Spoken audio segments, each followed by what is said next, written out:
ผึ้งที่มีลักษณะรวงหลายรวงนะครับในรังเดียวกันเรียกว่าผึ้งโพรงนะครับภาษาใต้เรียกว่าบึนโตผึ้งพวกนี้นะครับมันจะดุแล้วก็น้ำผึ้งของเขามีประโยชน์มากเวลาเราไปใกล้รังของเขาเนี่ยเขาจะบินออกมาต่อยเราทันทีเลยแล้วก็มีเอกลักษณ์เฉพาะนะครับตัวน้องจะหอมนะครับเดี๋ยวผมรีวิวให้ดูว่าเป็นยังไงตอนที่เขาต่อยนะครับนี่หลังจากที่ว่าถางให้มันโล่งนะครับก็จะเป็นแบบนี้เดี๋ยวผมมาดูด้านในกันนะครับว่าช่วงฝนตกแบบนี้นะครับเราควรจะจับผึ้งอยู่หรือเปล่านะครับผมบอกเลยนะครับว่าโอ้เนี่ยมีรังผึ้งรังใหญ่นะแต่ว่าไม่มีน้ำผึ้ง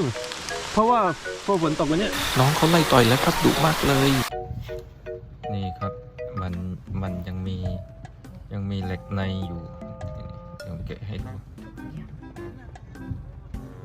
ดึงออกมานี่ฝอยผึ้งนี่